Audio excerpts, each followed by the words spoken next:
Good afternoon, fans. This is your girl from Mel's Mat Chat, and this is episode 358 of the podcast. How is everybody doing on this great Friday? I'm doing fantastic. Just a little side note, I just got laid, and I am fucking thrilled with myself right now. You cannot wait to smile off my face. I literally just got fucking laid. It's great. It's a beautiful fucking thing when you have a sex life as spicy as mine. So, how's everybody else's Friday doing? Mine is delicious as normal. Um, gonna party tonight a little bit, do a little drinking, do a little smoking. It's gonna be a beautiful thing. It's gonna be a beautiful thing.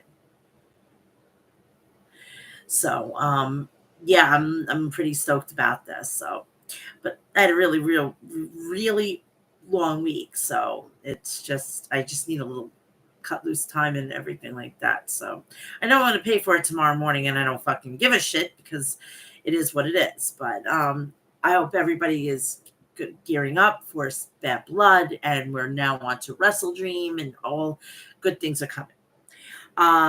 Yesterday we had the announcement that MetLife Stadium is going to be hosting this summer's SummerSlam, and it's going to be 2 nights. So it's going to be in my backyard, of course.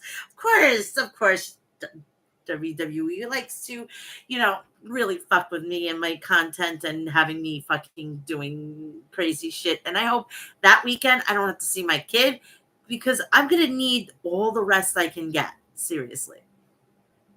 So I broke out the darker makeup this week because it's getting to be fall. It is fall, and I'm having my coffee and whatnot, and this, that, and the other thing. But lot better from last week. I haven't had the opportunity to watch the McMahon thing on Netflix. That is one of my goals this weekend. I may come on here and do a little something, or I just screw it. I'm gonna actually maybe upload something, and then you don't have to worry about it. It's always going to be on the channel and whatnot. So please do me a favor. Please like, share, and subscribe. Turn on the bell for all notifications so when I go live, upload a video, or do a short, you will know about it. Please do me a favor. Follow me on Instagram, Facebook, Threads, TikTok, Cameo, and X. All Mel's Mat Chat. You can also follow me on Snapchat, which is Real Mel's Mat Chat, and OnlyFans, Real Mel's Mat Chat. I know I've been slacking on uploading on there. I've been stupid busy this month. It was my son's birthday month, and I just been really busy. Plus, being in a relationship, it kind of hinders on a lot of things. So, but it is what it is. But I got to do that. I know you guys. I'm taking your $5, and then I'm not giving you content. I'm gonna try to get that up as soon as possible. Probably this weekend. I'm gonna upload a couple of pictures and some videos and stuff like that. So go, and if you want to also donate to the podcast, you can go to my PayPal, donate as much as you want, and write a message, and will say it on my shows. And I know that I got to get back to NXT reviews. I know. It's been one thing after another, but I have to get back on the grind and everything. It's just with my kid being home, and I've had issues in my private life. I've been really slacking, and I know. I'm sorry. I'm so sorry. But private life, family, my personal happiness is always key. So when I'm happy, I get to do my best work on here and whatnot. So let's get this party started. I'm not going to waste any more time. I heard that the documentary was really good, and I'm going to watch it this weekend and take lots of notes, and then film something to go along with it, with my thoughts and stuff like that. But I know a lot about it because of being in the know and knowing what was going on in that time frame and whatnot. All I know is Vince McMahon is one sick motherfucker and disgusting on top of it. So, all right, let's get this to it. Please do me a favor. Also, go check out Maestro Classics at maestroclassics.com. Visit their website for all your beauty essentials. If you are want to murder your thirst and you want the artillery to do it and you want to stock up on it, go to Liquid Death at liquiddeath.com. They have flavored water. They have flavored sparkling water, flavored unflavored water, regular drinking water. They also have iced tea. They have this chocolate fudge sundae. Not my cup of tea, not my cup of tea at all. And they have sports packs, so you can turn any of your drinks into a sports drink. Also, they have great merch, so go check it out at liquiddeath.com. If you're a coffee aficionado, just like I am, please go check out Liquid Death at Death Wish Coffee at deathwishcoffee.com. Visit their website for all your coffee essentials, and you can sample the world's strongest caffeinated coffee with the lowest acidic rate. I actually, right now, I have it inside here.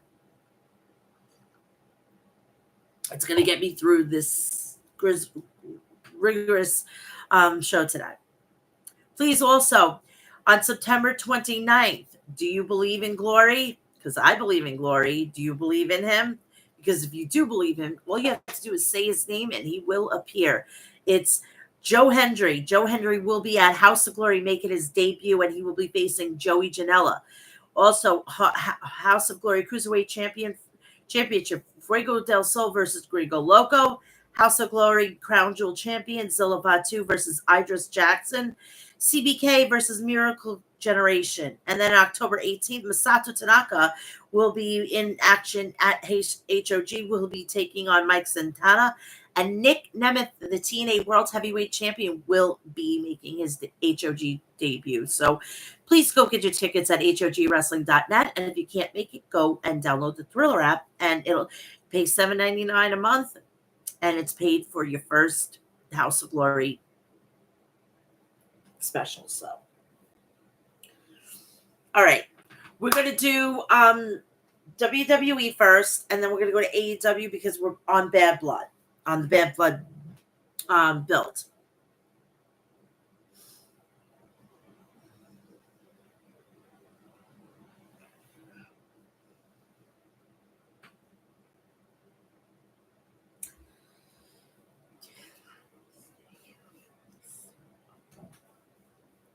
My glasses are fucking filthy today.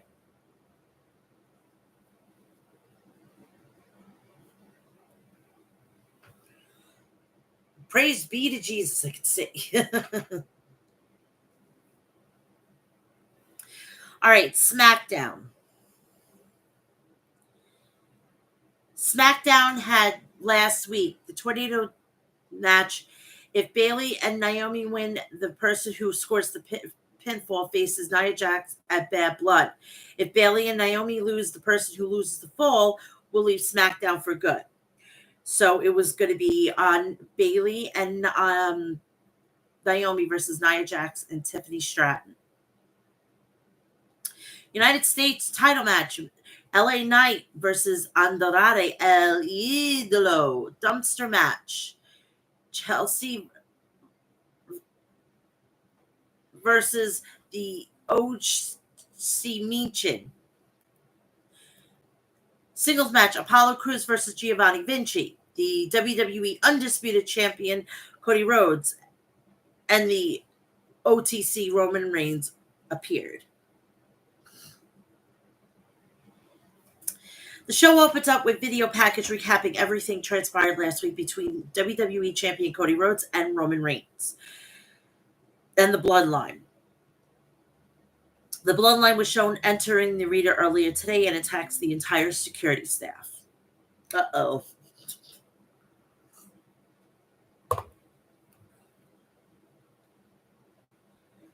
Michael Cole and Corey Graves welcome us to the show as the WWE United States Champion LA Knight makes his way to the ring for the first match of the night, which he was facing Andrade El Idolo.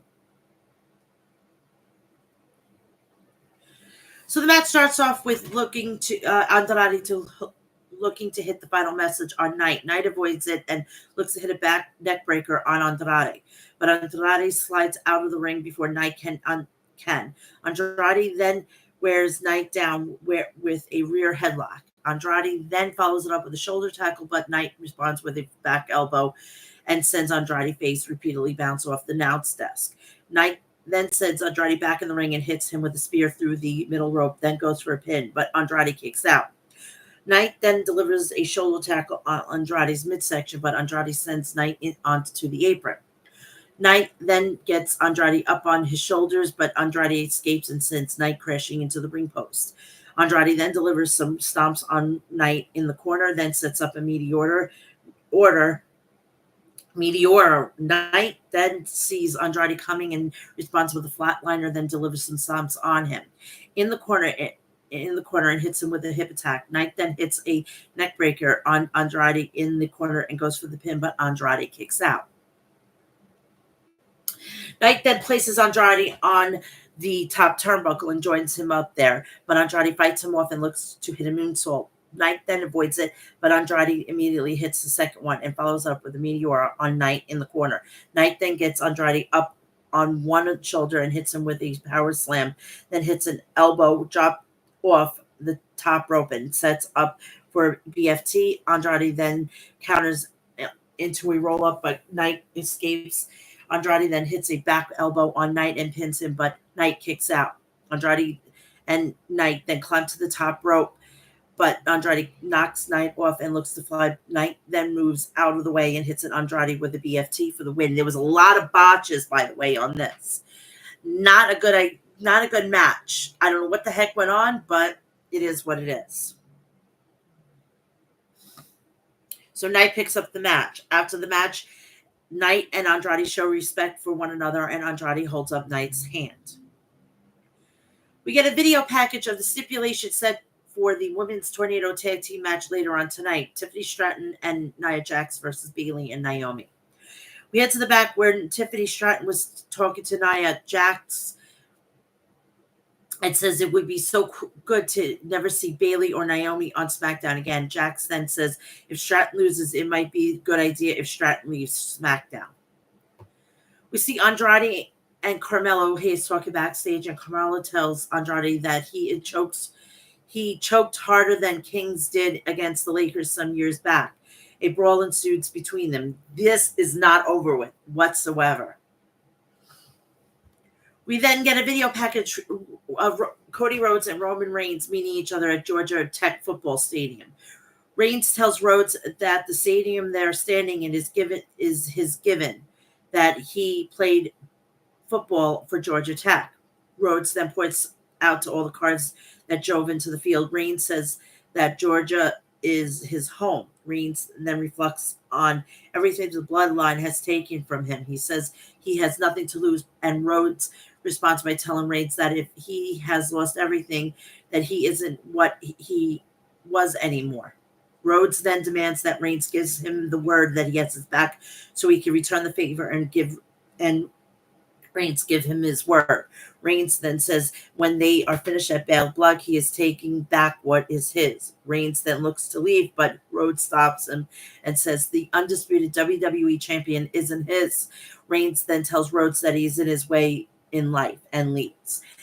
That fucking segment, I legitimately forgot that I was watching a wrestling match. This is the shit that's going to take WWE from here to the next level. We've got to do this, people. We've definitely got to do this. I was so fucking impressed. And Jeremy Borash, that motherfucker, they better not ever get rid of him because he's doing some fucking amazing work.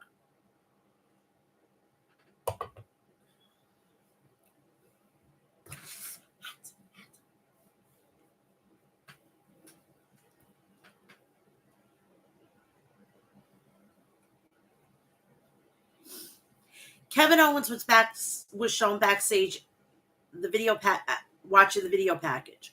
Byron Saxton walks up to Owens and asks Owens what he thought was that Owens just walked away. Apollo Crews is already waiting inside in the ring for the next match, which he's facing Giovanni Vinci for the second time. The match starts off with Vinci delivering some right hands on Cruz in the corner, then follows it up with a series of chops and an uppercuts. Cruz then responds with a few chops and forearms, but Vinci nails him with some clotheslines and delivers some right hands on him. Vinci then sets up for a powerbomb, but Cruz counters into a roll-up for the win, and that was it. Fast, fast, fast.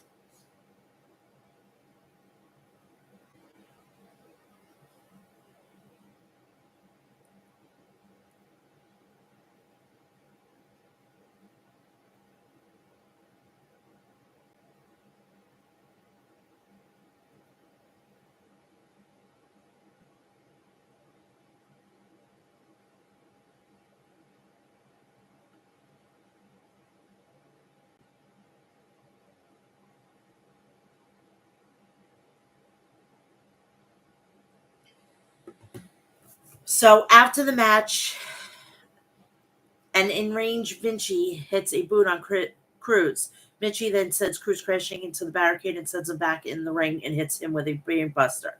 Vinci then jaws at Cruz and leaves the ring.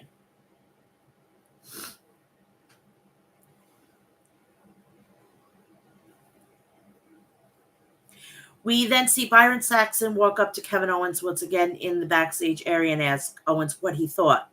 Owens says he would rather talk about it in the ring and make his way down to the ring to address the fans. Kevin Owens starts off by saying he's aware of a lot of people are wondering about Roman Reigns and Cody Rhodes teaming up at Bad Blood to face the Bloodline, given the history with everyone in the match. Tama Tonga's music then hits and makes his way down alongside Tonga Loa and Jacob Fatu. Tonga says Reigns and Rhodes embarrassed Solo Sequoia last week and calls it a big mistake. Tonga then says while Rhodes and Reigns have what's coming to them at Bad Blood, but Owens interrupts him and says there is no point of wasting any more time.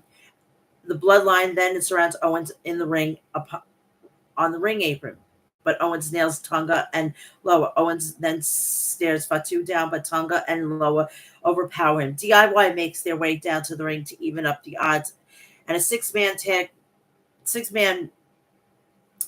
began brawling with each other. Officials and SmackDown General Manager Nick Aldis makes their way down to the ring to separate and make a six-man tag match. The Bloodline versus DIY and Kevin Owens for the later on tonight. Now, Kevin Owens has not signed a new contract with WWE. Could he possibly jump ship and be with his best friends, which are the Young Bucks and Adam Cole? We shall see.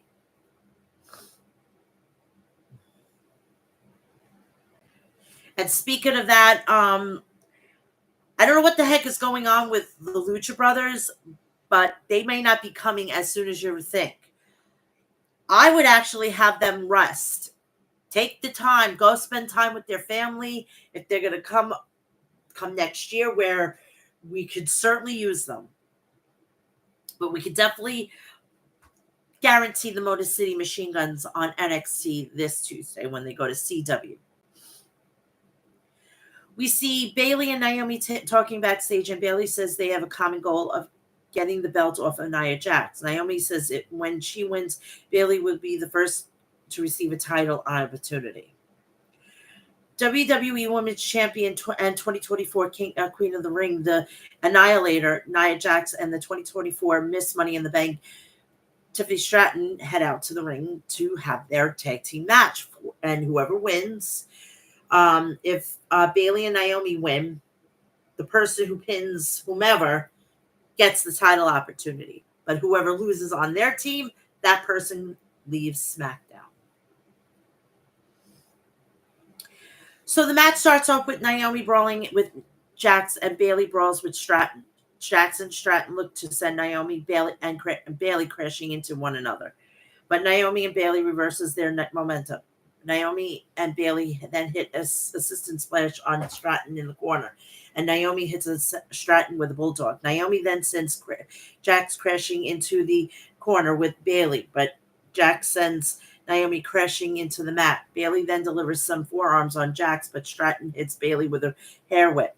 Stratton then climbs to the top and hits Blockbuster on Bayley as Jax hits Bayley with a Samoan drop at the same time. Bailey and Naomi then double team on Jax on the outside. Bailey then sends Stratton into the barricade, then hits Jax with a tope suicida.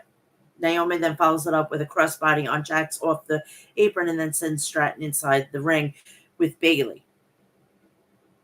Jax then hits Naomi with a clothesline, but Bailey puts Jax in a sleeper. Jax then sends Bailey off of her. But Bailey and Naomi hits a double body backdrop on Jax. Jax nails Naomi with it and sets up an annihilator. But Bailey intercepts Jax and joins her on the ropes with Naomi. Stratton then pulls Bailey down and sends her into the corner. Jax then hits a leg drop on Naomi as Bailey hits an elbow drop on Stratton. Bailey and Jax then hit Stratton and Naomi respectively, but both Stratton and Naomi kick out.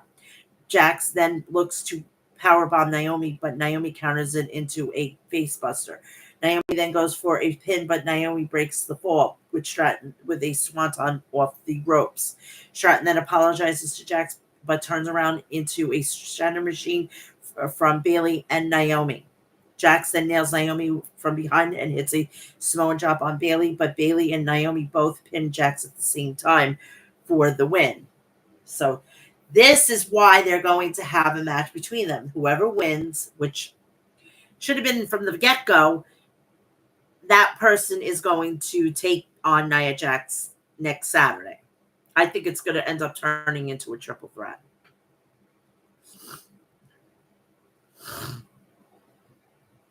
So after the match, Bailey and Naomi realize they both pinned Nia Jax at the same time.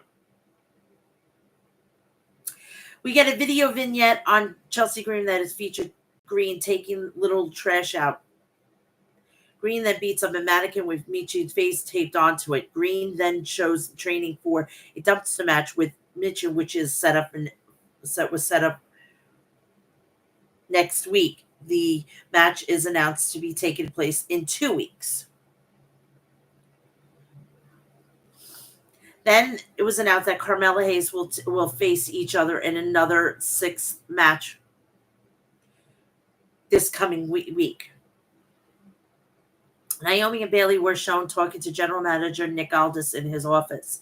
Aldis says the solution is to the finish. Their match will be next week. Naomi and Bailey will face each other, and the winner that will get Nia Jax at Bad Blood. Kevin Owens' music then hits, and he makes his way down to the ring for the main event of the night. DIY looks to follow, but we see the Bloodline attacking backstage. The Bloodline then makes their way out, and Owens meets them on the ramp.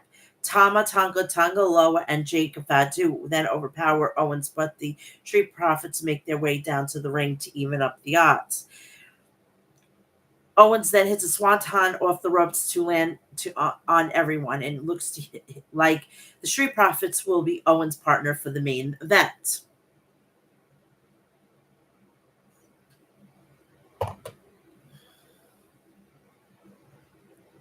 So in place of the DIY, we have the Street Profits. Okay.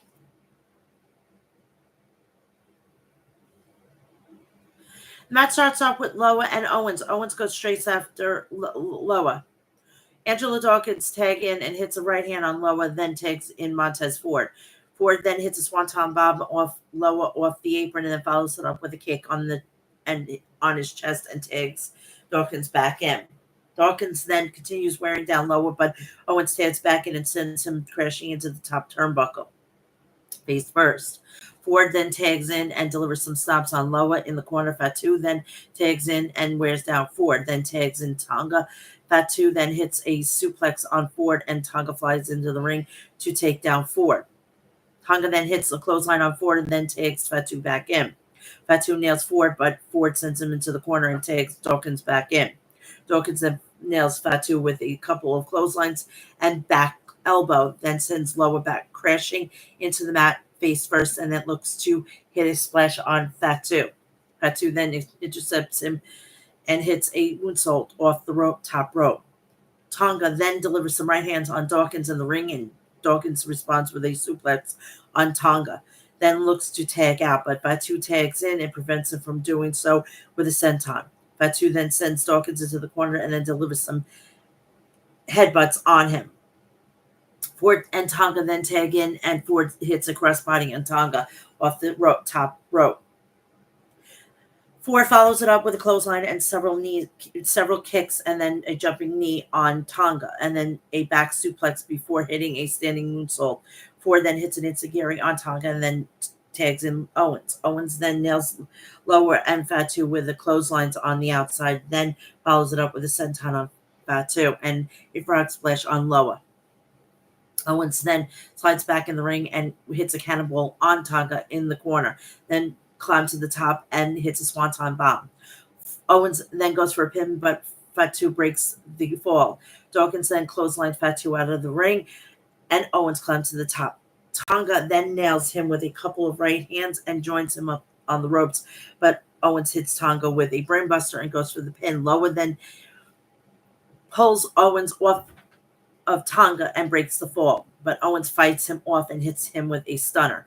Owens then goes for a pin, but Lower pulls Owens off of Tonga once again. Dawkins then hits a shoulder pounce on Lower, but Fatu hits a tope suicida to break the fall. Ford then flies over the top and to land on Fatu. Lower then clears the announce desk before hitting a body slam on Ford. Fatu hits a frog splash on Ford in the ring, but DIY makes their way out. They begin brawling with the Bloodline, but the Bloodline overpowers them. The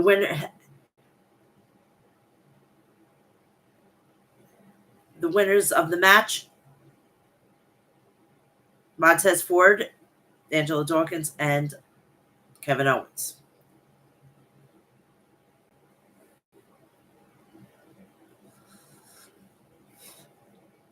So after the match, Cody Rhodes will make his way down to the ring with a chair in hand, and the Bloodline retreats. Owens then grabs the chair momentarily, considers using it, but opts against it. Both men shake hands, and show comes to a close. And that was that.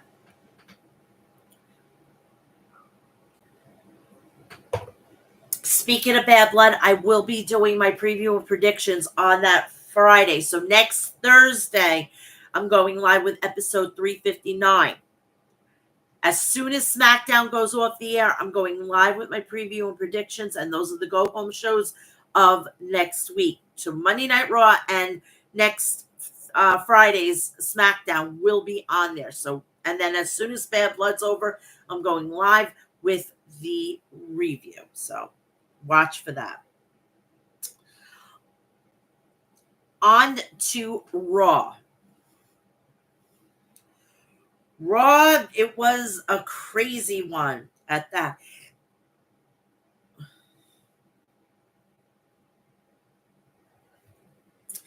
Drew McIntyre was on the show. Sami Zayn versus Ludwig Kaiser and the Intercontinental Championship. Braun Breaker versus the main event, Jey Uso. So the show opens up with a shot of the WWE Universe waiting in line at the merch stands with Joe Testori and Wade Barrett welcome us to the show. We get a separate shots of the Intercontinental Champion Braun Breaker and main event Jey Uso, plus Drew McIntyre arriving in the arena. We also get a footage of Dominic Mysterio and Liv Morgan arriving in the arena via a lowrider. It's kind of a little fucking goddamn dig to Rhea Ripley, but hopefully that, eventually they'll get theirs. As Dominic and Morgan were walking through the open garage doors, we see Braun Strowman and Bronson Reed, and they crash into into a merch stand that was set up in the backstage area. Dominic and Morgan then walk past the carnage while producers and others tried to get between Strowman and Reed. Dominic and Morgan make their way down to the ring to address the crowd. Liv Morgan starts off by mocking the fans by saying Liv Morgan's revenge story is going exactly as planned. Morgan then sends us to a video of the Judgment Day attacking Damian Priest and Rhea Ripley after Priest defeated Dominic last week. Then she says she has kept a promise of taking everything from Ripley, including the championship, Judgment Day, and Dominic. Rhea comes out and she makes her way down to the ring. Ripley tells Morgan to be quiet and says that she's not planning on attacking her tonight as she has something to tell Morgan. Dominic then stands in between Ripley and Morgan, and Ripley asks him what is he going to do. Morgan then intervenes and mocks Ripley by telling her that Dominic might have stayed with her if she didn't care so much about Priest. Morgan then continues mocking Ripley by guessing that she is about to tell her that she isn't cleared to challenge her for the women's championship at Bad Blood, and she will beat her because she's smarter than her. Ripley then informs Morgan that she has been fully cleared for Bad Blood. Then tells Morgan and Dominic that Anna Pierce has made it official that Dominic will be in a shark cage on October 5th. Ripley then tells Morgan that she will win back the Women's World Championship with no help, with no one to help her, and says that she will take back what she said before, and then headbutts Morgan, heads to the back. I'm so looking forward to this. I'm hoping that this is done.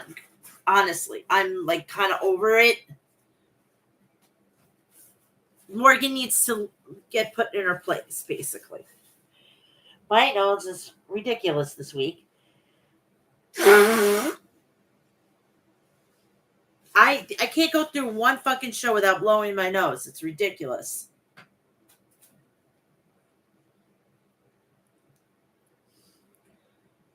So Joe Tessori and Wade Barrett then talks about Dominic being in a shark cage at Bad Blood.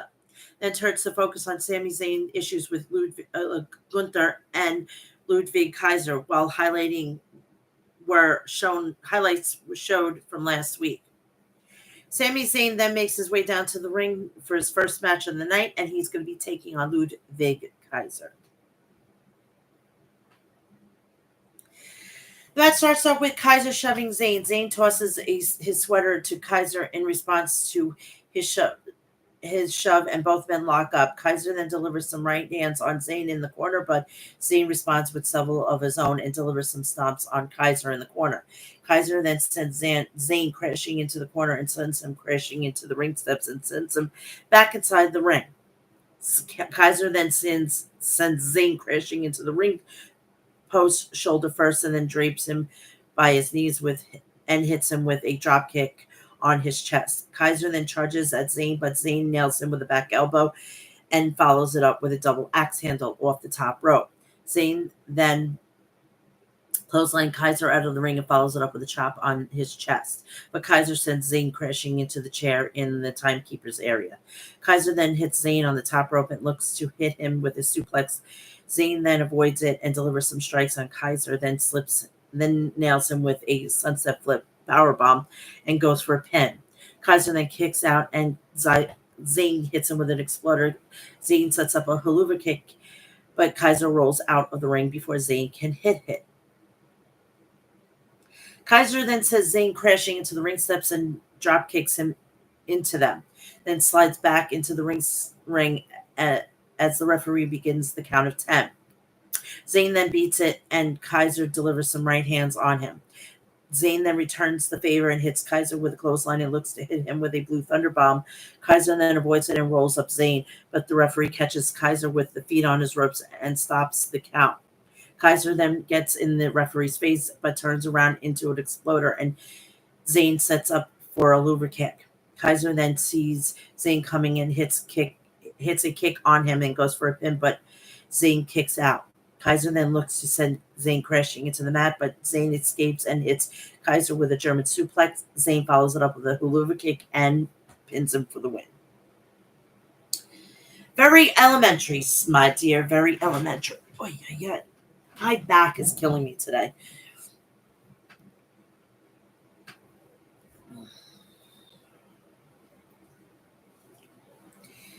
After the match, an angered Gunther makes his way down to the ring in his ring gear. Gunther says it has been begging for a world heavyweight championship for weeks, and he thinks he's seen enough. And he says he thinks that Ontario, California is the right time to say no to a title match. Gunther then laughs and heads to the back. Zayn dares him to enter the ring with him. See, this is where fucking Adam Pearce comes out and says, "Hey, Gunther, You have a date on October 5th against Zayn.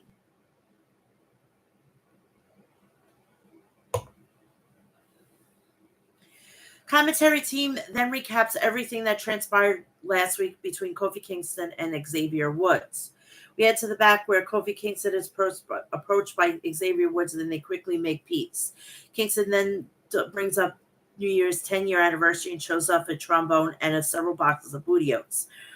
Woods then says those things were great when they were on top, but they need to be more serious. Kingston then agrees to say Woods should call the shots for the next 2 weeks. America Made, the Creed brothers, Ivy Nile and Chad Gable, then show up. Both teams are set up for a match later in the show. After America Made leaves, a man shows up with a plate of pancakes, but Kingston gives him the cut side before Woods spots him. Good job.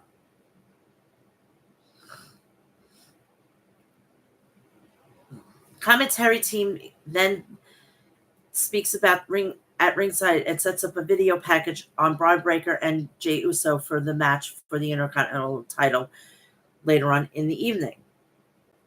We then head to the back where Liv Morgan, Dominic Mysterio, complains to Raw General Manager Adam Pearce about the Sharkade stipulation. Pearce says Dominic has interfered in every Women's World Championship match and his decision is final. Carlito and JT then show up after Pearce walks away. Morgan tells them they need to send the LWO a message. Dominic, Carlito, and McDonough then walk away and encounter Ilya Dragunov.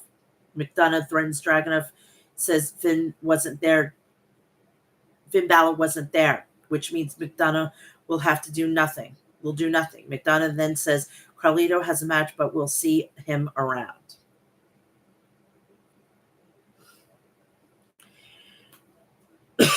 Next match, Dragon Lee versus Carlito. Match starts off with Lee drop kicking Carlito through the ropes. Lee then hits a tope suicida on Carlito and sends him back in the ring. Then nails him with a boot and charges at him. Carlito then turns Lee inside out with a clothesline and delivers some right hands and stomps on him. Lee then hits a Hurricane Rana on Carlito and trips him. Then nails him with a kick from the apron and follows it up with a drop kick. Lee then climbs to the top, but JD McDonough hops up in the apron. Cruz del Toro then gets in McDonough's face, but McDonough sends him crashing into the ring post as Dominic nails him. Joaquin Wilde. Rey Mysterio then appears out of nowhere and hits Dominic with a senton off the barricade, opening the door for Lee to hit a spinning sidewalk slam on Carlito for the win. And that was that. We need more. We need different people facing these people. This is ridiculous.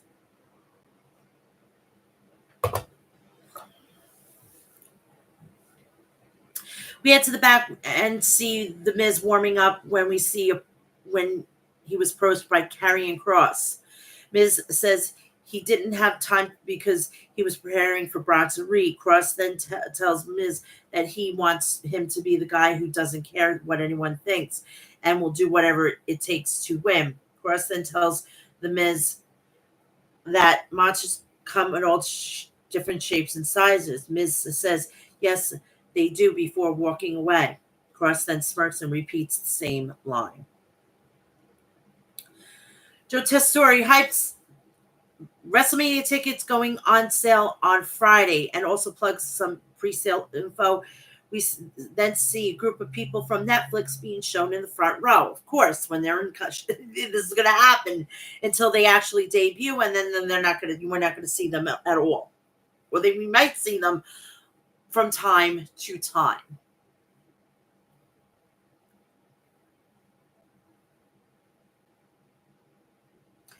We head to the back where Sheamus is being interviewed by Kathy Kelly. Sheamus gets the fans to call him Butch regarding Pete Dunne. Sheamus then says he has a score to settle with Dunne. Sheamus then says he didn't want to make it an English-Irish thing, but they should make it an English-Irish thing, and refers to Dunne as Butch. That's a little fuck. I don't like that. The Miz makes his way down to the ring for the next match. of the night. Bronson Reed follows. Once Reed arrives at ringside, Braun Strowman jumps off the ringside barricade and attacks him. Strowman then slams Reed on the apron. Miz then confronts Strowman, and Reed dives onto both of them. Reed then climbs up to the top for his finisher, but a bunch of security guards make their way down to the ring. Reed then tosses one security guard to the mat and then throws a second one on the top of the first security guard. Reed hits a tsunami on both men. Strowman then fights off security guards. Reed then and Strowman then looks at one another.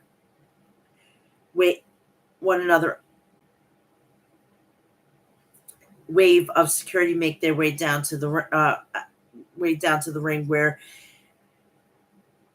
cleared out. Reed and Strowman then charges at each other and hits each other with simultaneously clotheslines. Security then mobs Strowman, who fights them off and then catches Reed on the ropes. Strowman then sets up for a suplex, but security pulls him down. Strowman then breaks free and drop kicks Reed out of the ring. Strowman then roughs up more security guards. Strowman goes to the top and looks to dive on Reed, who is being held by security. Reed then backs up, and he and Strowman then draws at one another.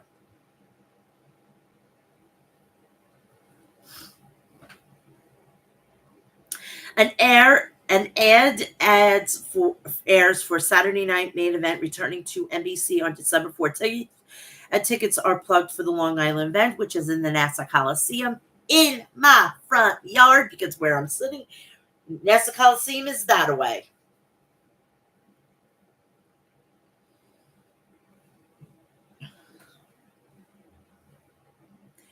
My tablet decided to croak.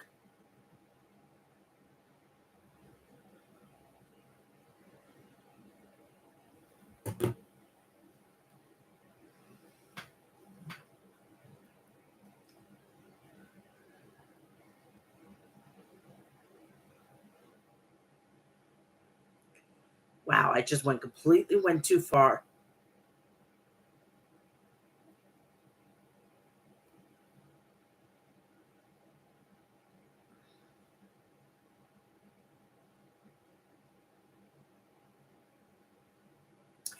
For NFL player Mark but fumbled Sanchez and the great tool artist Adam Jones then shown separately in the crowd. Why I'm laughing at this is because he played for my team, the Jets, and he's a fucking asshole. And I didn't even recognize him, honestly. Drew McIntyre makes his way to the ring to address the crowd. McIntyre starts off by saying CM Punk's words from last week have been ringing throughout his head all week. And he saw the look in his eyes and knew that he meant every word. McIntyre then says he knew Punk was being truthful for once. And like Punk's sister and wife, his own wife has begged him to get away from Punk and not compete in a Hell in a Cell. McIntyre then says Punk has been broken easily in the past, and he'll break him once again in their Hell in a Cell match. We head to the back where Jackie Redmond asks Raw General Manager Adam Pearce how he plans to handle Bronson Reed and Braun Strowman's situation. Pearce says regular match won't settle things. Pearce then looks Reed versus Strowman in a last man's monster standing match. Pearce then walks away as soon as he heard some commotion, and he finds Pete Dunne hitting a cricket bat over back of Sheamus. Dunne was pulled away while Pearce checks on Sheamus. And the video package for this, it's online. It was incredible.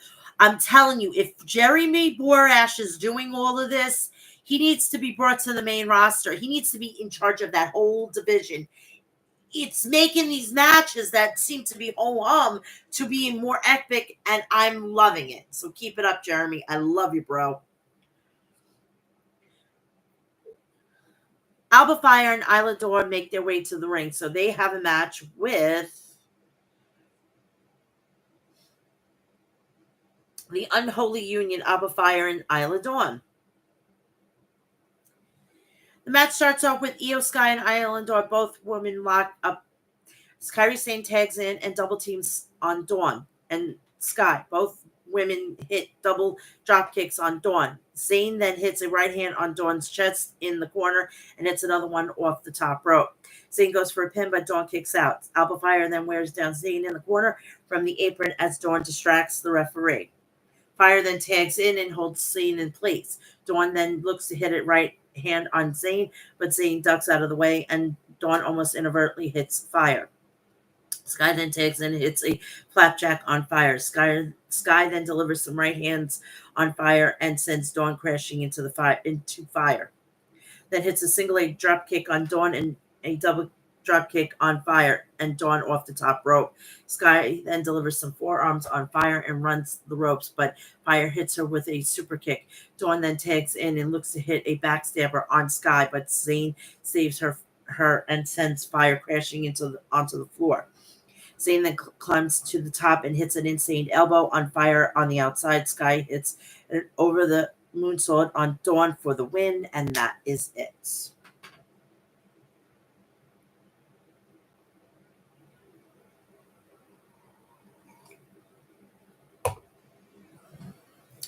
We head to the back where WWE Intercontinental Champion Braun Breaker was being interviewed by Kathy Kelly. Kathy asks Breaker, what would it take to stop Jey Uso's relentless pursuit of the title? Breaker says there will be a winner and a loser. Breaker then says someone will get his ass kicked and it will not be him. Breaker then says he might give Jey another shot at the belt. And I love that they say belt. Oh, it's a beautiful thing.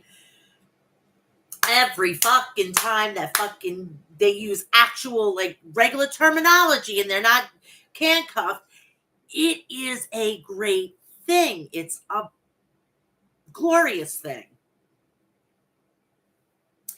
A couple of months down the road, after he works his way back up to the ladder because he intends to be champion for a long time, Joe Testori has a replay of the Roman Reigns Cody Rhodes face-off from SmackDown, which was chef's kiss.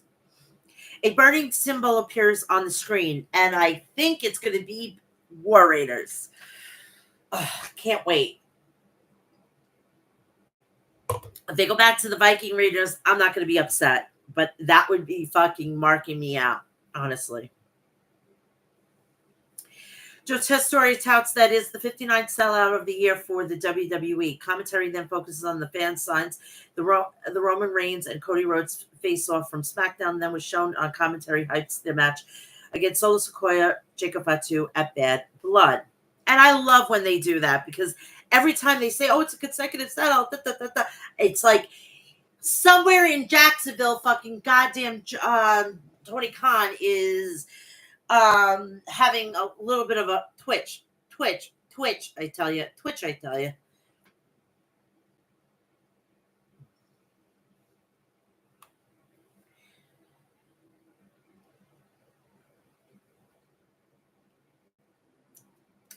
The New Day head out to the ring for the next match. We head to the back where we see main event Jey Uso warming up when Sami Zayn approaches him. Zayn says the Intercontinental means the world to him. Zayn then tells Jey to make it his title. Jey then thanks Zayn.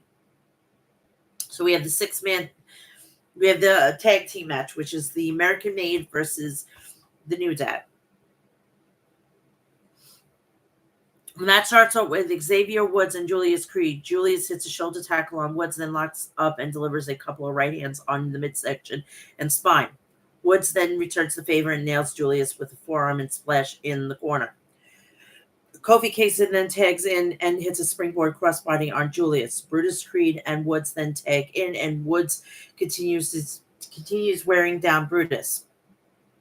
Kingston then tags back in and flips off Woods' shoulders on Brutus. Woods then tags back in, and Brutus delivers some chops on him in the corner before Julius hits a suplex on Kingston, and Woods hits one on Brutus. Woods then hits a clothesline on Brutus and sends Julius crashing out of the ring. Kingston then gets in the ring while the referee tries getting him out.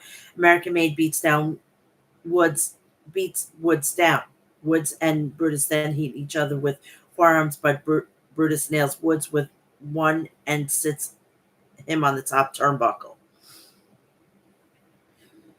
Woods then pushes Brutus off and hits a dropkick on him and tags in Kingston as Julius tags in on his side. Kingston then hits a clothesline on Brutus off the top rope, then hits him with a dropkick and roundhouse kick. Kingston then sends Julius crashing out of the ring to join Brutus, then hits a kick on Brutus's chest off the apron and flies to land on the Creed brothers. Kingston then sends Julius in the ring and hits him with a crossbody off the ropes, then goes for a pin, but Julius kicks out. Kingston then hits a boom drop on Julius, but Julius gets Kingston up. Kingston then escapes and hits a Trouble in Paradise on Julius. Woods then calls to be tagged in, and Kingston does so. Kingston flies out of the ring to take down Brutus, and Woods climbs to the top. Gable then gets on in Woods' face from the apron, but Woods drags him into the ring and delivers some right hands and stomps in the corner.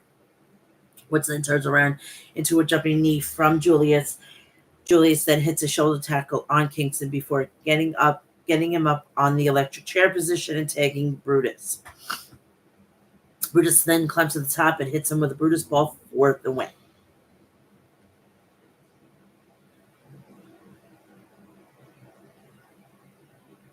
And that is that. We get a Damian Priest video package. Priest recalls using the saying, "I am my brother's keeper," when I was younger. Priest then speaks about how life brought him into the Judgment Day and says it was a crew that became a family. Priest then says that family gave him a brother in Finn Balor. Priest then recalls how they spoke about running WWE and did so. Priest then says Balor was always wanted to be about himself. Priest then says Balor had a face of envy when Rhea Ripley became world champion. Priest then says no one acted happier on camera than Balor when he won the world championship, but it was also the first person out the door with a face of envy when the cameras was off. Priest then asked if he was brother's keeper. Priest then says he is and always will be, but Balor is not his brother. Priest then ends things by speaking briefly in Spanish, which I have no idea, and I should know. I'm Puerto Rican, and it pisses me off.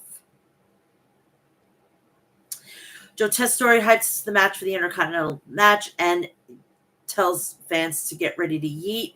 A Wyatt 6 video then shown and has another QR code. We get a Pure Fusion Collective promo. Sonya Deville speaks about how other teams put on spicy outfits and do stupid dances. Shayna Baszler then says they fight for dominance. Zoe Stark says they are the foundation and the future of the women's division. Deville then closes by saying, if you want to step up, shoot your shot. We head to the back where Rey Mysterio is accompanied by the rest of LWO. He tries to apologize to Xavier Woods. Woods wasn't having any of it. Rey tells Woods to take it up with Kingston because he had to worry about facing Finn Balor next week. Woods then says Rey has time for Balor, but not for him because he's not a former world champion. Kingston then says Rey didn't mean that and like that, and Woods blows up. Rey then says Balor can't wait, and he'll face Woods next week. After the LWO leaves, Woods continues to throw a fit at Kingston. Main event, Jey Uso was shown walking through the concourse while the fans were cheering him on. Jey then calls for his music to play and then makes his way down to the ring for this match. And my nose is running yet again. This is insane. I'm so sorry about this. It's just my nose is really, really bad.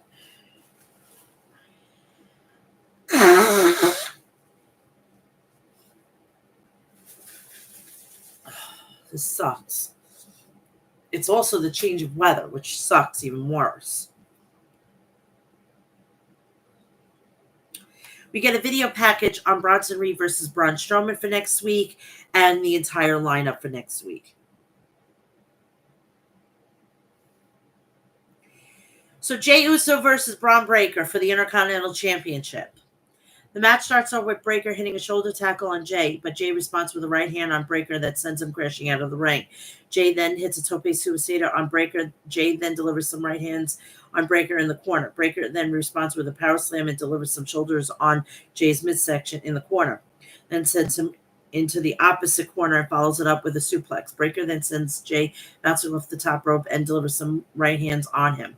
But Jay nails Breaker with an enziguri and a clotheslines him out of the ring.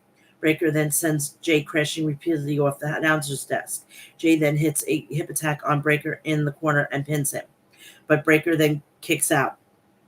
Jay climbs to the top and looks to fly, but Breaker sees him coming and hits him with a gutbuster. Jay then hits a Samoa drop on Breaker and climbs to the top, but Breaker meets him up there and hits him with a Frankensteiner. Breaker then goes for a pin, but Jay kicks out. Jay and Breaker then shove each other and exchanges right hands before Breaker nails Jay and follows it up with a power slam. Breaker then goes for a pin, but Jay kicks out. Breaker then hits a running spear on Jay outside the ring and sends him back inside and runs the ropes looking to hit a second spear. Jay then hits a Breaker with one of his own, then climbs to the top and hits Uso splash. Jay then goes for a pin, but Breaker kicks out. Breaker then looks to hit another spear on Jay on the outside, but Jay nails him with a super kick and spears Breaker through the barricades. Jay then gets Breaker back in the ring and hits another spear, then climbs to the top and hit a Uso splash for the win. And we have a new Intercontinental Champion, Yeet, which is main event Jay Uso. This may hinder things with his family, or maybe that this may bring everybody back together.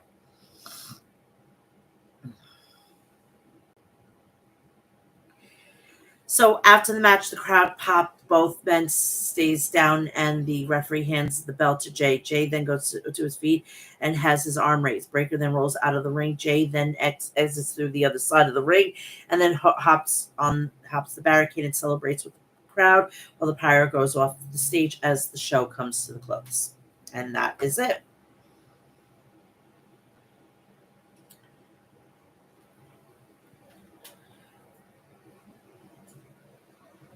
We are now on to AEW portion of the show, which is we're going to start off with Rampage, then go to Collision, and then we're going to suture up, and we're going to be finished with Dynamite. Please do me a favor, like, share, and subscribe. Turn on the bell for all notifications so when I go live, upload a video, or do a short, you will know about it. Please follow me on all my social media, which is Facebook, Instagram, Threads, TikTok, X, Cameo, all Mel'S Mat Chat. You can also follow me on my OnlyFans and Snapchat, Real Mel'S Mat Chat. So let's get this crack-a-lackin' so I can get you in and get you out of here, and then I can get this flow going. Rampage was coming from the Mohegan Sun in Wilkes-Barre, Pennsylvania. We started off with Mark Briscoe versus Brian Keith.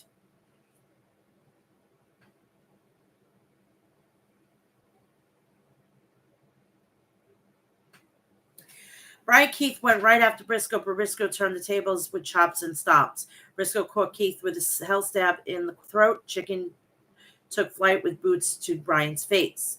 Briscoe was looking for a cactus elbow drop, but Keith rolled out of the way. Briscoe suplexed Keith on the arena floor, then finally leveled Keith with a cactus elbow drop. Back in the ring, Briscoe served up some more redneck kung fu.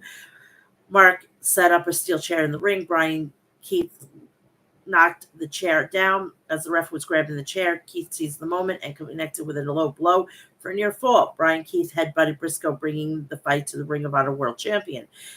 Brian Keith nailed Mark with a snap suplex on the arena floor. Fans chanted, "Dem boys, dem boys, dem boys." Briscoe was motivated by chants, got to his feet and blasted Brian with a back elbow. Keith cracked Briscoe with a headbutt. Briscoe blocked a diamond dust attempt. Briscoe suplexed Keith, sending both men crashing hard to the mat. Briscoe was sent flying with a uranagi, but Keith got to his feet and launched Briscoe with an exploder suplex. Brian headbutted Briscoe, but only served up to fire up Briscoe.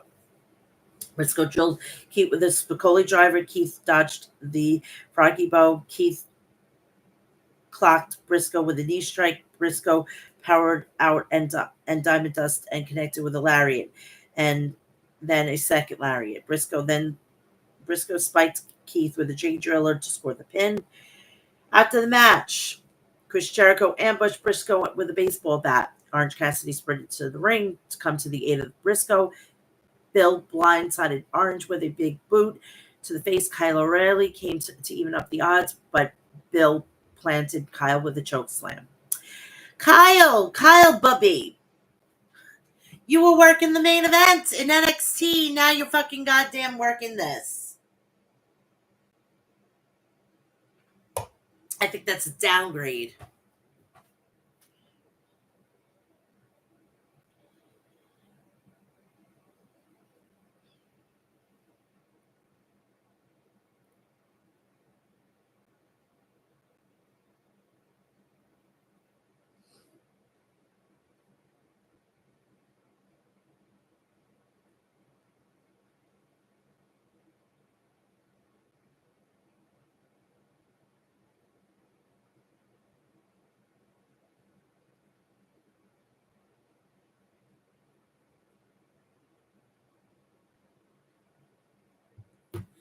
AEW World Trios Champion Wheeler Yuta versus the Butcher. You blinked and this was over. Butcher grabbed Yuta with a half Nelson and a backbreaker, stunning Yuta, who seems to be distracted. Butcher carved up Yuta's chest with stiff chops. Butcher hoisted up Wheeler and dropped him across the guardrail. Butcher slapped Yuta and it seems to reignite the fire in Yuta's belly. Yuta planted Butcher with a shotgun dropkick. Yuta unleashed hell on Butcher in the corner with strikes and forearms. Yuta held onto Butcher and decimated him with the two German suplexes, followed up by a hammer and elbow strikes. Yuta flattened Butcher, locked on the cattle mutilation, and Butcher was forced to tap out. Who cares at this point? M&M Collection, Mansoor and Masay Madden were backstage with harsh words for the Acclaim. M&M Collection took Maxter's jacket and said they were giving it a makeover, but Caster would have to wait for it. Who gives a flying fuck about this team?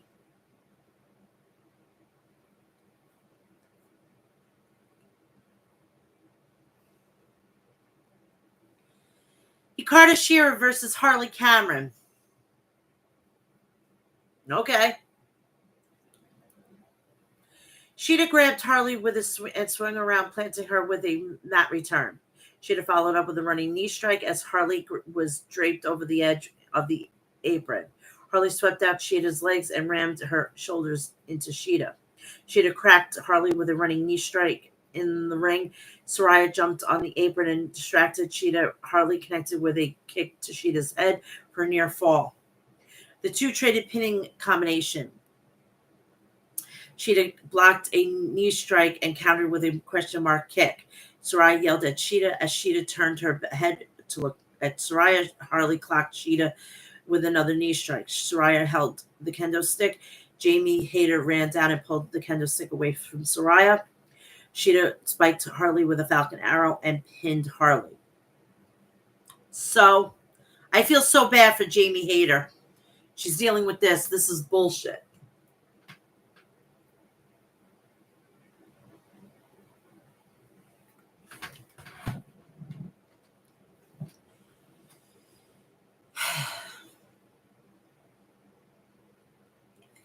Roderick Strong and the Beast Montrose versus Joey Kings and Marcus Mathers.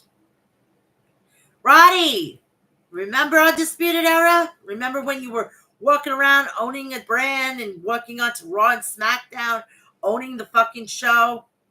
It's those days, right, Roddy? But Diamond Mine was beneath you, right?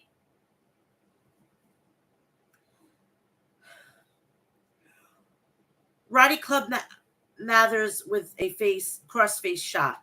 Beast Montrose tagged in and hoisted keys, planting him with a backbreaker. Roddy and Montrose used in tandem offense, double covered the competitors, and scored a double pin. Roderick and Beast Archer look impressive ahead of the All-Star 10-man tag tomorrow night on Collision, said Excalibur.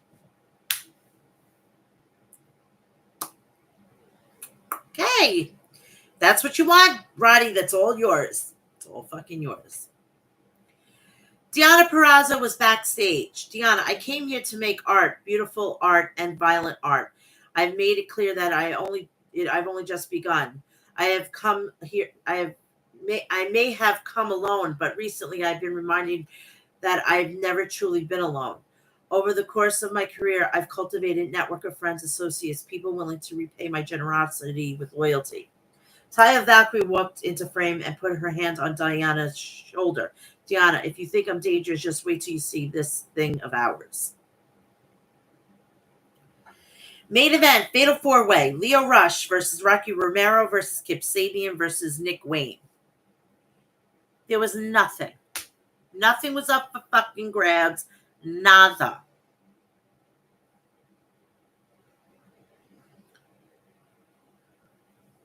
I would have fucking put up a title match, either the Continental, the International title, or the TNT title. That's just me. Leo was step ahead of Nick Wade, caught him with a clothesline, Sabian and hit an Arabian press on Rocky, and Leo Rush rocketed out of the ring with a tope suicida to Kip Sabian. Leo nailed Kip with his stunner. Leo rolled up Rocky for a near fall. Kip fired back with a knee strike to Leo's face. Nick Wayne hit a snap suplex on Rocky. Leo Rush was taken off his feet with a back body drop by Nick Wayne. Rush rocked Wayne with a standing Spanish fly. Sabian flew through the air off the top rope with a drop kick at Rush. Sabian followed up with a cannonball, crushing Leo in the corner. Rocky grabbed Kip with the Northern Lights suplex. Rocky unloaded the forever clothesline on the other three competitors. Nick Wayne and Kip Sabian traded strikes. Sabian blocked the Wayne's World and countered with a half and half suplex. Leo went for a frog splash, but Wayne caught him with a cutter. Sabian grabbed Wayne looking for a burning hammer, but Wayne escaped. Sabian covered Rocky down hard onto the mat, but Nick Wayne pulled Sabian out of the way and stole the pin. Better removed by Nick Wayne. So Collision was coming from the Mass Mutual Center in Springfield, Massachusetts, and that's exactly where we're going to head to right now.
First match of Collision.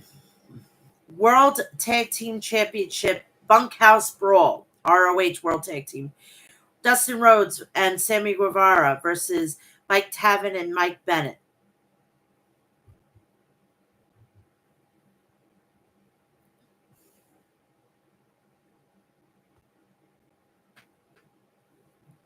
Okay, here we go.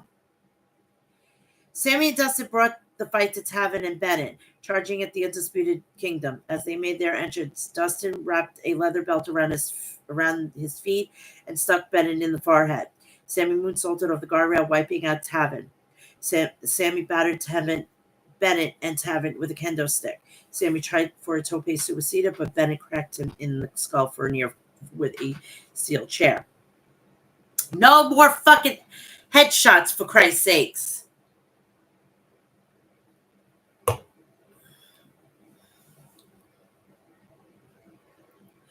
Bennett and Sammy on his had Sammy on his shoulders. Taven jumped out of the ring with a doomsday device delivering to the Spanish God. Dustin had a taser, but the Undisputed Kingdom countered with a double thrust kick. Dustin drilled Taven with a bulldog off the ramp, sending both men crashing through the tables wrapped in barbed wire on the arena floor. Sammy sent Bennett through a table with a cutter off the apron. Guevara climbed to the top of the ladder. Taven shoved the ladder, sending Sammy plummeting from the top of the 12-foot ladder, smashing through the table on the arena floor. The Undisputed Kingdom double-teamed a bloody Dustin, but Dustin fought back. Of course. What's a hardcore match without a Rhodes bleeding? Dustin fought back. Bennett nailed Dustin with a spine buster. Dustin was looking for a crossroads on Bennett, but Taven came to Bennett's aid. Dustin power slammed Taven on the top of the steel chair. Dustin followed up with a suplex to Taven on the steel chair. Fans chanted, "This is awesome. This is awesome." Bennett decimated Dustin with a Death Valley driver through the steel chair. Sammy jumped on the ring to break up the pin attempt on his partner. Sammy hit Taven with a GTH. Sammy connected with a thrust kick to Bennett. Dustin wrapped barbed wire around his cowboy boot. Dustin smashed Bennett with a kick to the jewels. Sammy smashed Bennett with a swanton dive off the top ladder. Sammy covered Bennett, and the champs retained the titles. At this point, why are we doing with ROH? Seriously. Lexi Nair attempt to interview Hologram, the conglomeration, Kyle O'Reilly, Mark Briscoe, and the Premier Athletes interrupted them. Briscoe brought in Rocky Romero and said Rocky would help them even up the odds against the Premier Athletes. Trios match. Kyle O'Reilly, Mark Briscoe, and Hologram versus the Premier Athletes. Hologram hit Kyle with a double suplex on Daivari, showing great synergy. Hologram hit Nice with a shotgun dropkick after the distraction. Sterling hit Kyle with his shoe. Nice nailed Hologram with a spinning heel kick on Hologram's face. Briscoe tagged in and served up a spicy dish of redneck kung fu to Woods and Daivari. Briscoe tossed Daivari with a suplex. Briscoe followed up with a Death Valley bomb to Woods. Sterling tried to distract Briscoe, but Hologram flew out of the ring and wiped out Sterling with a tope. Mark spiked Woods with a Dre Driller to score the pin, and they pick up the victory. The fans are going bananas for AEW. What a tremendous win, said Shivani. M&M Collection was backstage. Mansoor, last week we said we'd give Matt Caster's jacket an extreme makeover. Mason Madden, that's exactly what we did. Mansoor, exactly 1 week from tonight, Grand Slam Collision will present our final to New York Fashion Week, and Max Caster's jacket will be something everyone loves. Oh. I am so can't wait to see that fucking jacket.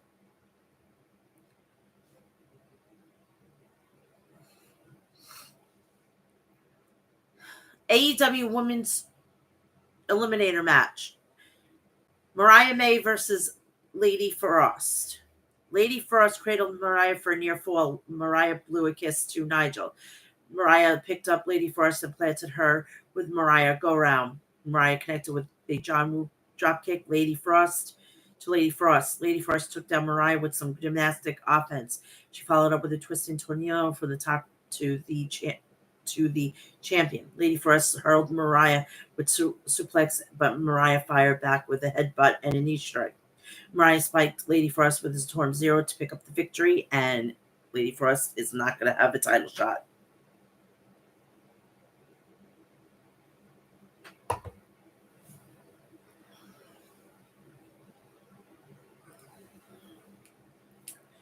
Lexi Nair interviewed Willow Nightingale backstage. Willow, I'm still a lot of pain after my loss to Chris Statlander.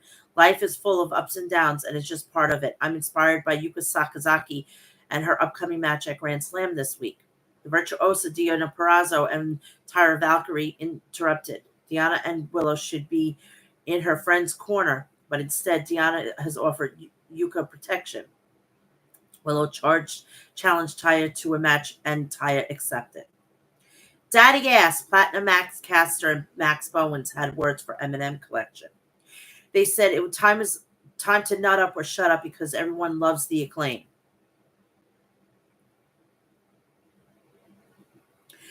Darby Allin versus Evil Uno. Jesus Christ, he's still employed in fucking AEW Modern. Evil Uno slapped Darby to the mat. Uno battered Darby with chops and strikes in the corner. Reynolds distracted the ref while Uno whipped Darby with Uno's leather belt. Darby rocketed out of the ring with a fearless tope suicida. Evil Uno whipped Darby into the steel ring steps and followed it up with a pounce. Darby backed, crashing against the guardrail. Darby and Uno had a bulldog choke, trying to make a statement to Moxley, but Uno reached out to the turnbuckles. Evil Uno nailed Darby with a buckle bomb and then flatliner for near fall. Reynolds tried to help Evil Uno, and Darby jumped at him with a tope suicida. Evil Uno tried for a cannonball, but Darby moved out of the way, dodging it. Darby connected with a coffin drop to Evil Uno on the floor. Darby hit another coffin drop, this time Uno in the ring, and pinned Evil Uno. And that was that.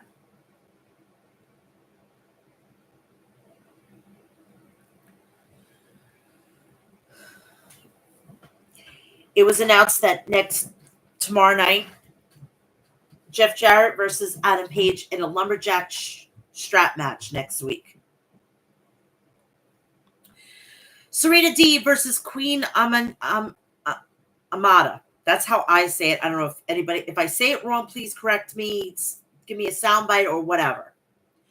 Deeb stopped on Queen Amada's hand. Deeb tried for a shoulder block, but Queen Amada didn't budge. Serena hooked Amada's legs and put her in a surfboard submission. Amada got up, holding a small of her back. Deeb annihilated Amada with a draping neckbreaker over the ropes. Queen Amada rallied back with a snap suplex and swinging fisherman neckbreaker for a near fall on the professor. Queen Amada hurled Deeb and with a release German suplex and then connected with a running kick for a very near fall. How on earth did Deeb kick out? Asked Nigel in disbelief. Deeb decked Queen Amada with a vicious lariat. Queen Amada bashed Deeb with a brain drain headbutt, knocking the professor out of the ring. Fans chanted, "This is awesome! This is awesome!" Deeb caught Amada with a dragon screw leg whip through the ropes, followed up with a Deeb tox and pinned Queen Amada. That's how quickly Serena Deeb can win a match, said Tony. And boy, did she have earned it, replied Nigel. What is showing by both men here tonight, added Tony.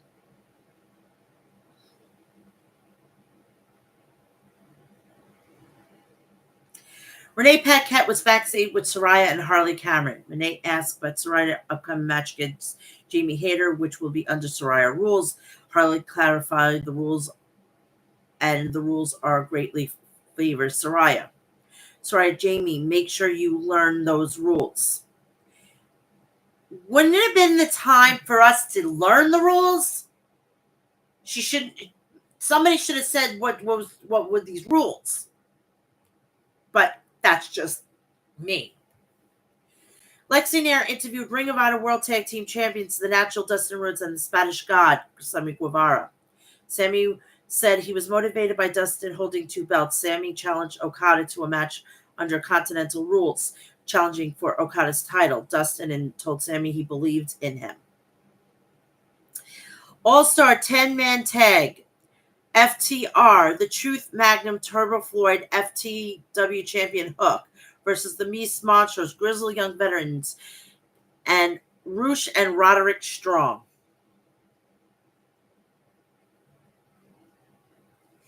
Things broke down quickly with all 10-man brawling. Roosh punted Dax in the face with his boot. Dax got up and battered Roosh with chops of his own. Gibson tagged in, but Dax knocked Gibson down with a chop. Dax knocked down Gibson with a chop and a suplex. Hook tagged in, bludgeoned Gibson with knees and forearms. Drake got tagged, and Gibson hit a double clothesline on Hook. Roddy entered the fray, wanting a piece of Hook. Roddy and Hook lit up one another with stiff chops. Hook hurled Roddy across the ring with a great suplex. Hook threw Gibson and then knocked Roosh down.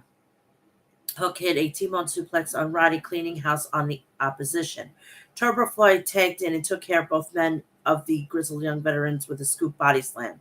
The Beast Machos and Roosh jumped in the ring, but Turbo rammed them together head first. Truth and Turbo hip tossed Gibson and then hit their double elbow. The Outrunners used Shatter Machine, but Drake was saved by his team. Magnum ate a throat shot from Gibson, and the ref was distracted. Gibson choked Magnum across the ropes. Roddy tagged in, and Magnum mauled Magnum with a backbreaker. Roosh tagged in and dropkicked Truth.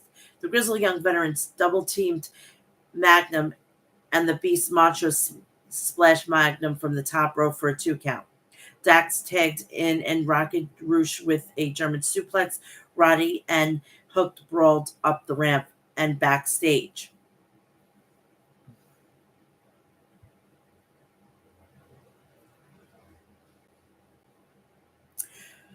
Roosh and Dax blistered one another's chests with stiff chops, and they staggered one another until Dax set Roosh down with a short arm lariat. The Beast Machos flew out of the ring with a tornado to the opposition. FTR went for a shatter machine on Roosh, but the Beast Macho broke it up. Roosh smashed Dax with the bull horns and pinned Dax. He messed with the bull and he got the horns. I guarantee you Don Callis is impressed, said Nigel. Everyone's impressed, said Tony. Serena D was backstage with harsh words for sorry, I gotta get this ready. Like I haven't done this in a while. For Dr. Britt Baker TMZ. And I say that with all the love and support. Deeb, let's talk about the people that are here, not the ones who aren't here. The 5th anniversary of Dynamite is coming up in 2 weeks. Britt Baker, Dr. Britt Baker, I challenge you to a match, but that's not only if you're down to get your ass beat in our hometown. Your own hometown, sorry. Nigel McGuinness gives his final words before he faces the American Dragon, Bryan Danielson. Nigel, true form of the American Dragon, has refused to answer my challenge from last week. The AEW World Champion, a representative of this company, how pathetic. What's even worse is that a clam digger is hiding behind his fake injury when the truth of the matter is Bryan fears Nigel. But Bryan, if you're not going to do it for me or for you or for your family, maybe do it for the fans. The truth is, while they cheer you, they identify with me. If you deny me, you deny them. Tony Schiavone, I've been working beside you since last year as your broadcast partner. I hear what you say about Danielson each week, and I see what you're trying to do to Danielson. Your claims are ridiculous. Bryan Danielson is not afraid of you, but he's not cleared to wrestle. If he's cleared to wrestle, I get in the ring with you.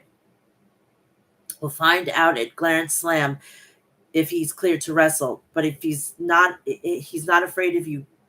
Bryan Danielson is a great professional wrestler I have ever seen in my career. Nigel, you are one of the luckiest SOBs I have ever seen, because if anyone said those words to me, I would have knocked their head off. Tony, don't tempt me twice. Go and sit down and shut your mouth now. You might be drinking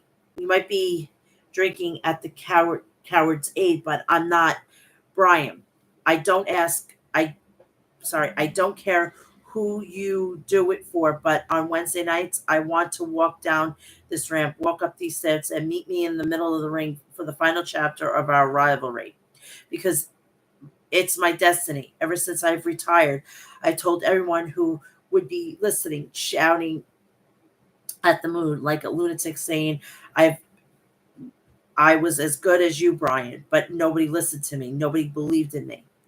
And why would they, Brian? Because the truth of the matter is there are only two people in the world who know what I'm saying is true, me and you.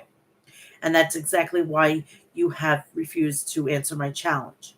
And you know that if you show up this Wednesday, I will beat you, I will destroy you, and I will finally have my vindication. Once again, you're taking away from me the one thing I deserve, but it's time but this time it doesn't matter. This time if you show up, I will be vindicated because the world knows why. The ball is in your court. I hope you choose option A and show up because if there is a God in heaven, it will happen. And if there's not, may the devil hear my prayer. And that was it. This is the build up to what was going to happen on Wednesday.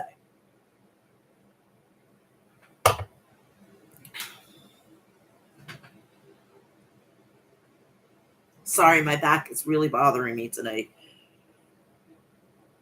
We are on to Dynamite, and then I'm going to get you out of here. I'm going to try to keep this under 2 hours if it's possible. Come on, we can do it.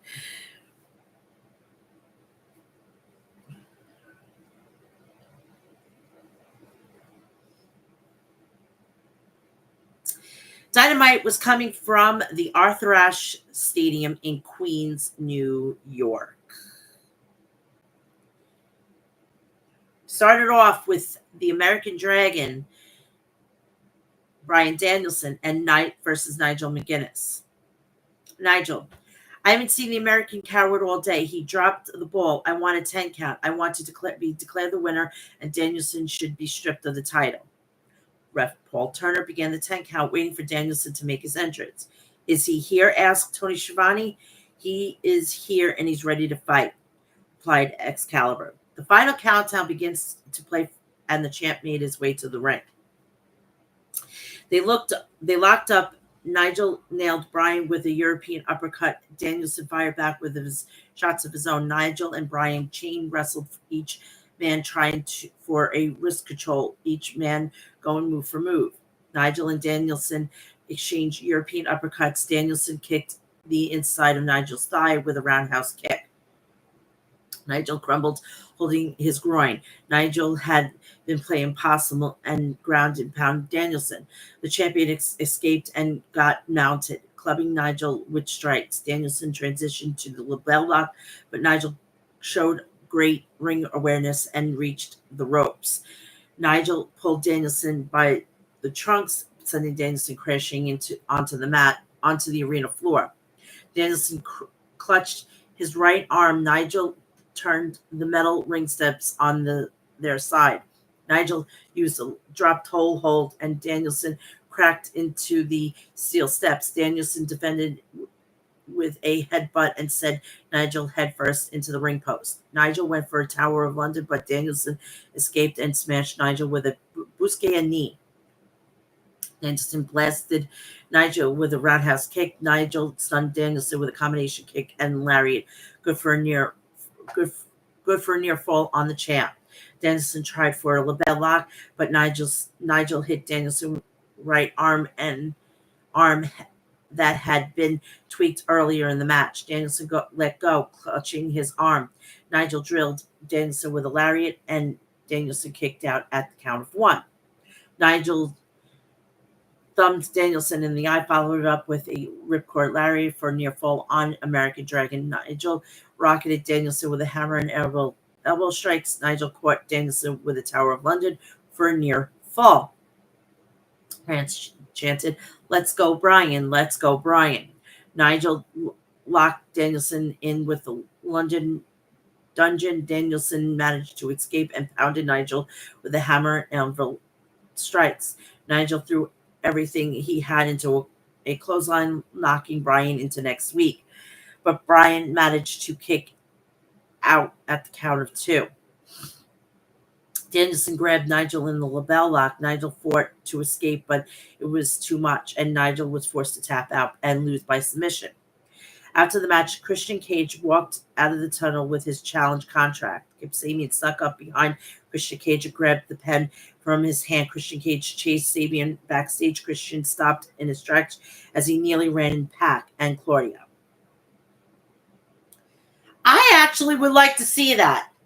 That would actually be fucking hilarious. He goes through all this to get the title shot. Fucking Kip Sabian grabs the contract, signs his own name, and then he gets the title. That I would find hilarious. And would serve fucking Christian Cage right.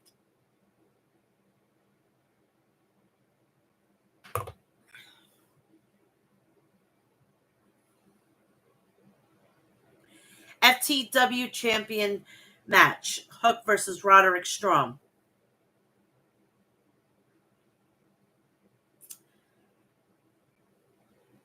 Roddy and Hook grappled until Roddy rolled under the ropes. The Undisputed Kingdom pulled Roderick out of the ring. Hook pursued Roddy and hammered away. Roddy grabbed a kendo stick and swung it, but Hook dodged it. Hook grabbed the kendo stick and cracked Roddy and the Undisputed Kingdom with it. Roddy grabbed Hook and hurled Hook into the ring post. Back in the ring, the champion mounted a comeback. Hook hurled Roddy around the ring with a judo throws. Hook hit Roddy with a Northern Lights suplex for a near fall. Taven slid a chair into the ring for Roddy. Roddy wedged the chair between the turnbuckles. Hook went for a red rum, but Roddy countered by ramming Hook into the steel chair. Roddy pancaked Hook with a hard mat return for a 2 count. Hook threw Roddy with a single arm judo throw into the steel chair. Roddy hoisted up Hook and slammed him down onto the steel chair. Roddy followed up with a sick kick, but Hook kicked out at the count of 3. Hook escaped the end of Heartache, transition into the Red Rum, and Roddy tapped out. What a battle between these guys, says Taz. After the match, Roderick offered his hand in respect, and Hook accepted it, and they hugged. Tony Schiavone interviewed Hook after the match. Hook, all good things must come to an end. So on behalf of my family, I'd like to thank each and every wrestler who competed for this championship right here. And I'd like to thank each and every one of you fans who supported the FTW Championship. The FTW Championship is officially retired. Hook handed the title to Taz and father and son hug. That was incredible. That was incredible.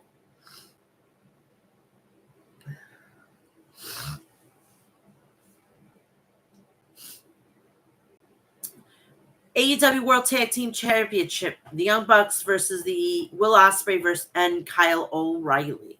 Not Kyle O'Reilly. Kyle Fletcher. Maron. Oh, yeah. I need a vacation. I need a break. Seriously.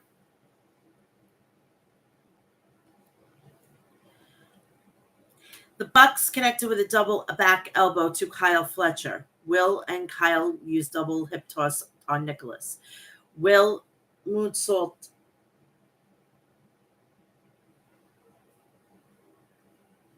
on Fletcher back onto the Bucks. Fletcher and Ospreay followed up with moonsaults off the turnbuckles onto the Bucks on the arena floor. Ospreay connected. Sorry, hold on. Shit. Connected with a standing sky twist press on Nicholas for near fall. Nicholas ducked and hidden blade attempt and countered with a corkscrew kick. Matthew tagged in and covered Ospreay for a near fall after Nicholas nailed Will with a knee strike. The Bucks followed up with a senton powerbomb. Kyle jumped in to break the pin attempt. The champions are keeping Will Ospreay isolated and at Excalibur. Ospreay rocketed Nicholas with an Oscutter, but Nicholas kicked out at the count of 2. Fletcher ran through a double clothesline attempt. Ospreay stunned Matthew with a hidden blade. Nicholas punted Fletcher from the apron and followed it up with a Hurricane Rana to Ospreay. Matthew picked up Fletcher, and Matthew jumped off the top turnbuckle for his stuffed pile driver on Fletcher. Ospreay and Fletcher nailed Bucks with the double styles clash. Ospreay blasted Matthew with a hidden blade and a Stormbreaker, but Nicholas jumped in to make the save for his brother. Fans chanted, "This is awesome! This is awesome!" Ospreay looking for Tiger Driver 91 on Matthew, but Nicholas countered with a super kick. Nicholas smashed Fletcher with a bulldog. Ospreay broke up more bang for your buck.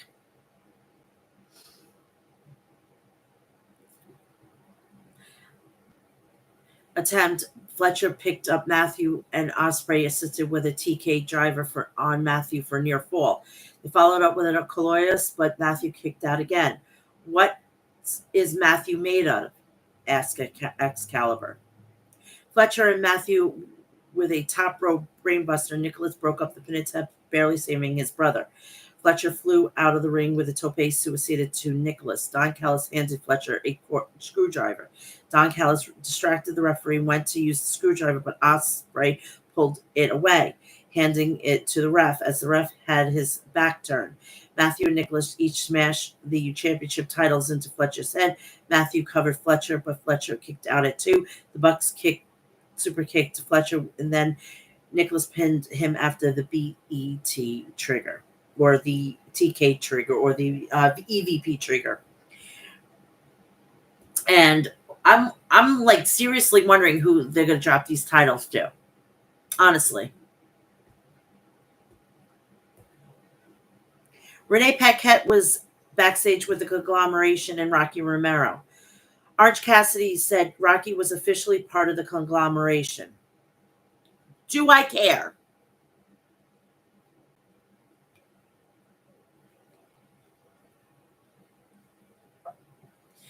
Prince Nana provided an update on Swerve Strickland. Prince Nana. First of all, Prince Nana has to say it's good to be in New York in Swerve's house. Mentally, there's nothing that I can stop the most dangerous man in AEW, but physical Swerve is not clear to come back, but he's fighting hard every single day for each and every one of you. Prince Nana was interrupted by newly signed MVP. So MVP is now all elite. MVP Swerve Strickland is the most dangerous man in AEW, no question about it. In my opinion, that Swerve is the most phenomenal talent to ever step foot in AEW ring, 8 months without being pinned or submitted. I saw Swerve's loss the title. I saw Swerve's childhood house burned to the ground. Why is the man that beats Swerve walking around and smiling? Why is the man that burned Swerve's house down to the ground walking around? I don't see that as a failure of Swerve. I don't see that as a failure of Swerve. I see that as a failure of Swerve's management. Let Swerve know that he's ready to be taken seriously again. Give him my business card, and we'll be ready to talk business. I do have a sneaking suspicion that Benjamin and Lashley will be joining MVP.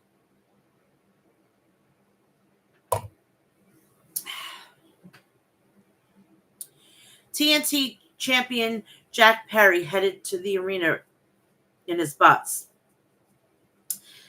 This Saturday on Collision Grand Slam, there will be an open challenge for the TNT Championship. That scared the shit out of me.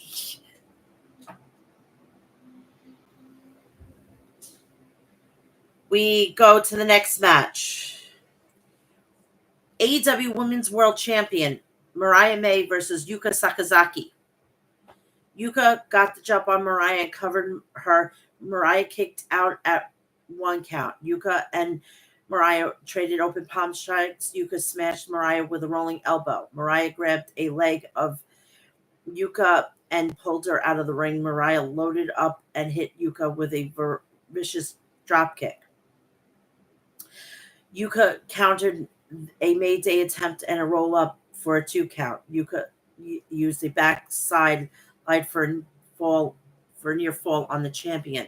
Mariah headbutted Yuka and planted Yuka with a German suplex. Mariah smashed Yuka with a knee to the face. Mariah spiked Yuka with a Storm Zero and pinned Yuka, retaining the championship. Willow Nightingale sprinting to the ring, intervened, preventing Mariah May from doing more damage. Mina Shirakawa came out, but inadvertently caused the distraction. Mariah whacked Willow in the head with the belt. So that is that.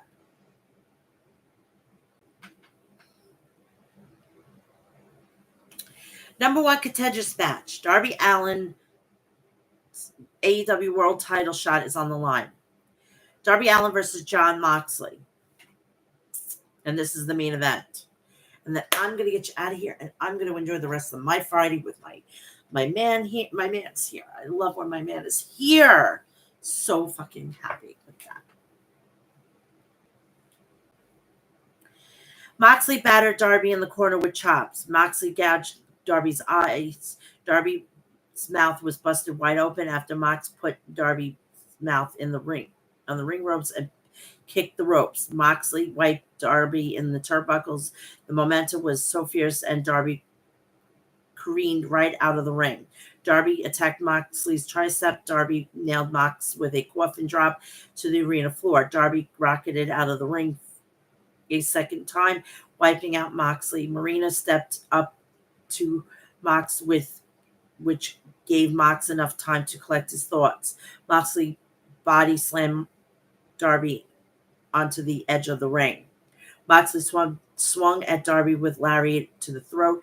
Moxley followed up with a kick to Darby's spine. Darby drilled Mox with a cutter out of nowhere.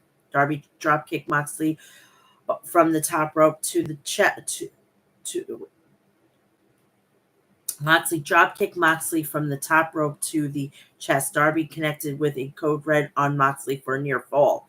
Darby ripped off the top turnbuckle. Darby tried to send Moxley headfirst into exposed turnbuckle. Moxley fought off Darby and countered with a John Woo style dropkick. Darby rallied back with a armbar on Moxley. Moxley paintbrushed Darby, knocking Darby out of the ring and to the arena floor. Marina helped Moxley peel back the thin pad on the arena floor. Moxley said he asked for this. Moxley went for a Death Rider, but Darby slipped out of it. Darby went for a Tope Suicida, but Moxley moved out of the way. Darby crashed onto the floorboards. Moxley hurled Darby onto the steel ring steps. Darby jumped out of the ring, breaking the ref's count just in the nick of time. Fans chanted, "You can't kill him. You can't kill him." Moxley is pissed off because Darby is still breathing, said Jim Ross. Darby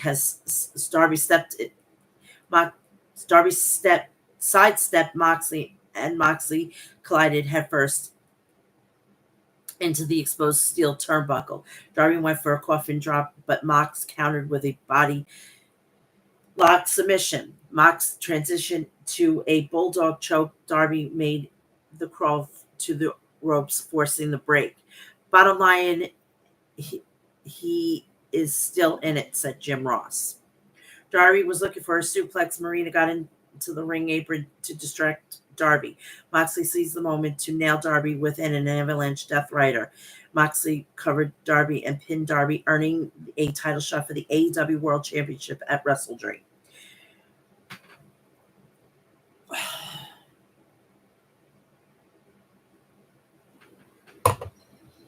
This was so convoluted. So convoluted. But it is what it is. I'm going to trust the process. But it was so convoluted.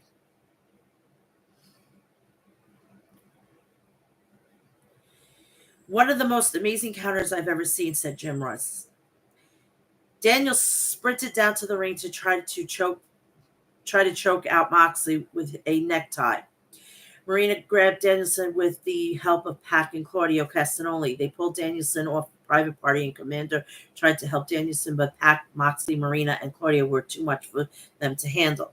Danielson, Mox, you said you wanted a war. I declare war. Here's the thing. You wanted a shot at my championship. You got it. Me and you at WrestleDream, and I'm going to kick your head in. Excalibur replayed the breaking news from Tony Khan this Saturday at Collision Grand Slam. It'll be Pac, Claudio Castagnoli, and Willa Yuta defending the AEW World Trios titles against Private Party and Commander. And their fifth anniversary will be from the Petersons Ever Center in Pittsburgh, PA. And that's it. And that is it for me. So next week, Thursday at 2 p.m., episode 259. Friday evening, preview and predictions right after SmackDown, then right after Bad Blood, review, and that is it. I want everybody to like, share, and subscribe. Turn on the bell for all notifications so when I go live, upload a video, or do a short, you will know about it. Please go check out my, follow me on all my social medias, which is Facebook, Instagram, Threads, TikTok, X, and Cameo, Mel's Mat Chat. You could also find me on OnlyFans and Snapchat, Real Mel's Mat Chat. Please, if you want to donate to the podcast, please go check out my PayPal account. Donate whatever you want, send a message, and I'll read it here on the show. Again, join me this Thursday, episode 359 at 2 p.m. Friday, right after SmackDown, preview and predictions of WWE Bad Blood. And then right after the PLE, I will be going live with the review. Have a great rest of your Friday. Please go check out my Extra Classics at maestroclassics.com. Go check out Liquid Death at liquiddeath.com. Go check out Deathwish Coffee at deathwishcoffee.com. And go check out HOG Wrestling at hogwrestling.net. And they're going to have an event this weekend, I believe. Yes. I think it's Sunday, so go check it out on the Thriller app. But if you want to get tickets, you could go check it out. And you could go check out Joe Hendry. He will be making his appearance there this weekend. So have a great weekend, and I'll see you Thursday for episode 359. All right. I love you. Have a great weekend. Bye-bye.